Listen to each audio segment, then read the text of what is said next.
लोग ये बता रहे हैं कि इमरान खान साहब ने जेल में ये बात की, वो बात की, ये चीज़ें सामने आई नहीं। जो इमरान खान साहब की सलमान सफदर साहब से बात हुई उन्होंने बताई नहीं। अभी जब मैं वीडियो रिकॉर्ड कर रहा हूँ अभी तक उन्होंने किसी से इसके बारे में ज़्यादा तस्करा नहीं किया। ऑफ द रिकॉर्ड अगर उन्होंने किसी को ये बात बताई है तो उन्होंने उसमें ये ताकीद भी की है कि ये बात आपने पब्लिक नहीं करनी। हाँ, एक चीज़ है कि इमरान खान साहब हाई स्पिरिट में है, जैसा कि इमरान खान साहब हमेशा रहते हैं। वो बड़े हौसले के अंदर हैं और उसी तरह हिम्मत के साथ खड़े हैं, वैसे ही डट कर खड़े हैं जैसे पहले खड़े थे। बस इसके अलावा और कोई इन्फॉर्मेशन नहीं है। इमरान खान साहब की सेहत के हवाले से तहफ़्फ़ुज़ात मौजूद हैं, उनके इलाज के हवाले से तहफ़्फ़ुज़ात मौजूद हैं और जो तफसीलात हैं वो आज सामने आ जाएंगी किसी भी वक्त। जब मैं ये वीडियो रिकॉर्ड कर रहा हूँ आप थोड़ी देर के बाद सुन रहे होंगे, इसके बाद सुप्रीम कोर्ट ऑफ पाकिस्तान में ये मामला जाएगा।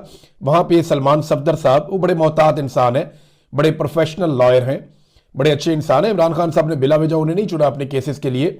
पूरे पाकिस्तान में से जिन वकला को उन्होंने चुना उनमें से एक सलमान सफदर साहब हैं और ये पाकिस्तान तहरीके इंसाफ के आदमी नहीं है, ये एक प्रोफेशनल वकील के तौर पे केसेस लड़ते हैं और इन्होंने बड़े शानदार अंदाज में केसेस लड़े हैं। इमरान खान साहब के बहुत सारे मुकदमात इन्होंने जीते हैं और इनका दावा है कि अगर मुकदमात सुन लिए जाएं, अदालतों के अंदर मामलात लगें, ओपन कोर्ट्स के अंदर, तो ये बाकी मुकदमात को भी उड़ा के रख देंगे। बहरहाल सलमान सफदर साहब की मुलाकात हुई, प्रोफेशनल वकील हैं, वो सुप्रीम कोर्ट ऑफ पाकिस्तान में ही रिपोर्ट देंगे और उसके बाद फिर सूरत मजीद सामने आएगी कि इमरान खान साहब ने क्या कहा क्या नहीं कहा, क्योंकि 2-3 घंटे की ये मुलाकात थी। देखिए कुछ टाइम लग जाता है एडमिनिस्ट्रेटिव कार्रवाइयों में और बाकी फिर इमरान खान साहब से उनकी मुलाकात। अब ऐसा लगता है कि शायद इमरान खान साहब के सेल तक उन्हें रसाई नहीं दी गई। जो सोर्सेज कुछ चीज़ें क्लेम कर रहे हैं कि इमरान खान साहब की मुलाकात ज़रूर हुई है लेकिन सेल तक रसाई नहीं दी गई और जो इख्तियारात सुप्रीम कोर्ट ऑफ पाकिस्तान ने बैरिस्टर सलमान सफदर को दिए हैं शायद वो सारा कुछ वहां पे नहीं हुआ जो वो उम्मीद करके गए थे। बहरहाल अभी पता चलेगा थोड़ी देर के बाद। नून लीग से ताल्लुक रखने वाले जो मीडिया के लोग हैं या कोई दानिश्वर बने हुए हैं या कोई इस किस्म के जो लोग हैं वो अब एक अलग तरह का बयानिया चलाना शुरू हो गया। उन्हें डर लगना शुरू हो गया। उन्होंने नवाज शरीफ को एक्चुअली डील किया हुआ है, नवाज शरीफ को उन्होंने देखा हुआ है, तो उन्हें लगना शुरू हो गया कि शायद यहां पे भी कोई डील होना शुरू हो गई है, क्योंकि वो बेचारे बार बार के डसे हुए हैं। तो अब वो खबरें चला रहे हैं जनाब ये तो कोई डील बनना शुरू हो गई है। कोई बयानिया इस तरह का बना रहे हैं कि शायद इमरान खान साहब को निकाल कर बनीगाला शिफ्ट कर दिया जाएगा या कोई अस्पताल में शिफ्टिंग की बातचीत हो रही है या कोई इमरान खान साहब को मुल्क से निकाल कर बाहर कहते हैं जी भिजवा देंगे। वो इस किस्म की बातें वो अब फैला रहे हैं, लेकिन ऐसा कुछ भी नहीं है। इमरान खान साहब ने या उनकी पार्टी के किसी आदमी ने ऐसी कोई बात नहीं की। और देखें अगर इस वक्त पाकिस्तान का army chief field marshal Asim Munir वो ये सोचते हैं कि इमरान खान साहब को बनीगाला शिफ्ट कर दिया जाए तो ये तो इसका मतलब है कि एस्टेब्लिशमेंट हार गई, इमरान खान जीत गया। मामला ये है कि इमरान खान साहब तो जाली मुकदमात में जेल के अंदर है, तो सारी दुनिया को पता है। ये तो अक़वाम मुत्तहिदा कह चुकी है नवाज शरीफ के बारे में और जरदारी के बारे में। आज तक दुनिया के किसी आलमी इदारे ने यह बात नहीं की कि ये मुकदमा जाली है। इमरान खान के बारे में तो आलमी सतह पर कहा गया कि मुकदमा जाली है, झूठे हैं, फ्रॉड करके आपने इमरान खान को जेल में रखा हुआ है और 300 मुकदमा बना दिए इन दोनों के ऊपर। नवाज शरीफ और जरदारी में तो एक एक मुकदमा बनता था, काफी होता था, क्योंकि सही मुकदमा हो तो एक ही बात होता है और अगर सही ना हो तो 300 भी कम पड़ जाते हैं, जैसे इमरान खान के मामले में हुआ। अब देखें ये तो फिर इमरान खान के बयानिए की जीत हो गई। अगर इस वक्त एस्टेब्लिशमेंट झुक गई और एस्टेब्लिशमेंट एक कंप्रोमाइज करने पर आ गई इमरान खान के साथ, तो ये तो इमरान खान की बहुत बड़ी जीत हो गई, क्योंकि डीजी आईएसपीआर ने यह कहा था और आर्मी चीफ ये बात ऑफ द रिकॉर्ड कहते रहे हैं, बहुत सारे लोगों के बारे में कहते रहे हैं, मेरे बारे में भी उन्होंने कहा कि नाक रगड़वाऊंगा, माफी मंगवाऊंगा, ये सारा कुछ तो उनकी ख्वाहिश है। और डीजीआईएसपीआर ये पब्लिक में कहते रहे हैं कि सिद्ध के दिल से माफी मांगे बगैर कुछ फायदा नहीं है। और ये बातें जो है वो हुकूमत भी कहती रही है। ये सारे टाउट सहाफी भी दिन रात यही कहते रहे हैं कि इमरान खान को माफी मांगनी पड़ेगी। तो मेरा सवाल यह है कि अगर इमरान खान को बनीगाला शिफ्ट किया जा रहा है या अस्पताल शिफ्ट किया जा रहा है उनकी आंख में खराबी की वजह से, तो माफी की तरह फिर मंगवा ली, माफी हो गया शौक पूरा।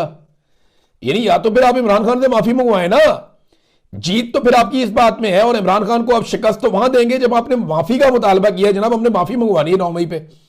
तो या तो इमरान खान साहब ने माफी मंगवाए, लगा लिया आपने अपना पूरा जोर, मंगवा लिया आपने इमरान खान साहब से माफी। अब माफी मंगवाने के बाद आप क्या ये सारा कुछ करने वाले हैं? तो ये बयानिया बिकना नहीं है। वजह यह है कि इस बयानिया का कोई सर पैर नहीं है और डर इन्हें यह लग रहा है कि इमरान खान कहीं बाहर आ गया या आलमी दबाव अगर बढ़ता चला गया और इमरान खान को इंसाफ देना पड़ गया तो फिर हमारी सियासत कहां जाएगी। फिलहाल सत्ते खैरा है इनको, मामला इनका एक फंसा हुआ है। ये अक़वाम मुत्तहिदा आ गया था अभी, यूएन वाले आ गए तो प्रेशर उनके ऊपर पड़ गया, उसकी वजह से थोड़ा मुलाकात वगैरह इन्होंने करवाई है। फिर इमरान खान साहब की आंख में प्रॉब्लम है, ये जानते हैं कि इतना बड़ा लीडर है, अगर कोई इशू हो गया तो कल को हमारे लिए सबके लिए मुसीबत बन जाएगी। वो उनकी बहन बिला वजह नहीं कहती कि आंख किसी की भी नहीं बचेगी। वो जब खुदा ना खास्ता कभी कोई कौम ने फैसला ले लिया ना, तो ये अपनी आंखें बचाते फिरेंगे, इन्हें नजर ही कुछ नहीं आना उस वक्त।